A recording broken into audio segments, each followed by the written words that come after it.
We live surrounded by sound. Music plays while we shop, scroll, drive, and even study. It's everywhere.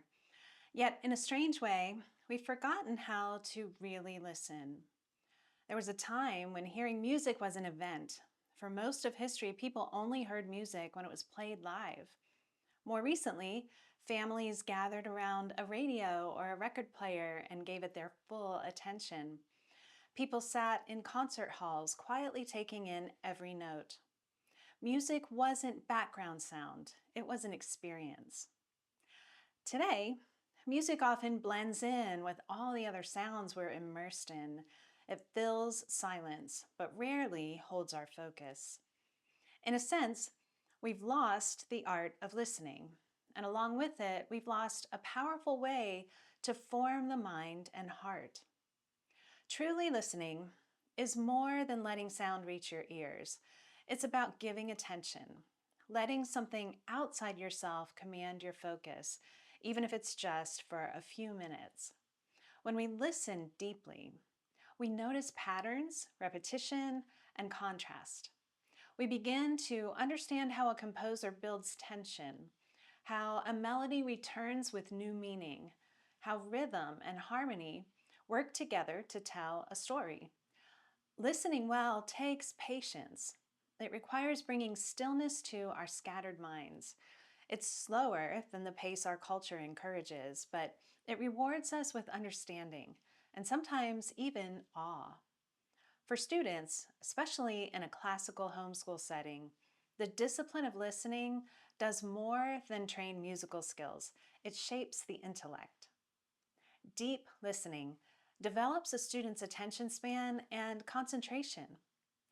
It invites stillness, focus, and discernment, qualities that every educator probably hopes to cultivate. It also strengthens memory. When a student learns to recognize a musical theme returning later in a piece, they're practicing the same skills they use to trace an argument through a text or recall a pattern in mathematics. And it feeds the imagination. When a young listener begins to picture a story, an emotion, or even a scene inspired by what they hear, they are exercising creativity, the ability to form mental images, to empathize, and to wonder. But listening isn't only an intellectual exercise. It also forms the soul. Music has a way of reaching the heart when words fall short. It can lift our spirits, calm our minds, and stir compassion or courage. When we listen deeply, we open ourselves to beauty, and beauty has a way of ordering our affections towards what is true and good.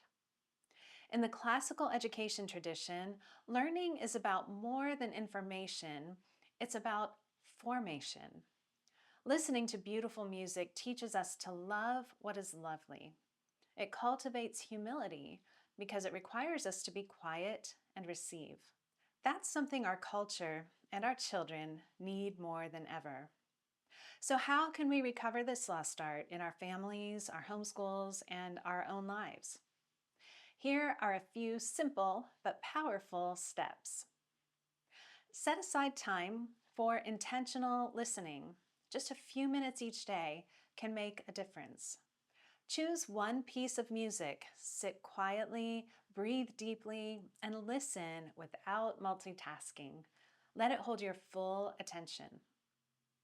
Listen actively, not passively. Ask yourself or your child, what instruments do you hear? How does this music make you feel? Does it tell a story? Does it remind you of anything we've studied in history or literature? Revisit great works. The best music reveals more every time we return to it, just like a great book. Try listening to the same piece several times over a week, or returning to something you listened to a few days or weeks ago. Notice what feels different. Connect music to other subjects. If you're studying the Renaissance or the Enlightenment, listen to the music of that era. It brings the history to life and helps students understand the spirit of the age. Make it a family experience. Share favorite pieces with your children. Talk about them at dinner or during morning time. Listening together builds shared memories and shared taste. Over time, these small habits train the ear and the heart to seek meaning and beauty, not just entertainment. Children will learn to incorporate music into their lives for emotional regulation, for stress relief, and for general enrichment. The art of listening is, in many ways, the art of paying attention. And attention is one of the rarest and most valuable gifts we can give our children in a noisy world. When we teach our children to listen and attend to what we hear, we're helping them become more thoughtful, more empathetic, and more fully alive to the beauty around them. If you'd like to guide your students into this kind of listening, connecting music, culture, and history in meaningful ways, I invite you to explore my MusicIQ course. It's a complete online introduction to music history for middle and high school homeschoolers. I've linked to it below. Thank you for joining me today. If this message resonated with you, please subscribe for more conversations about music, culture, and education. And let's keep recovering the art of listening, one note at a time.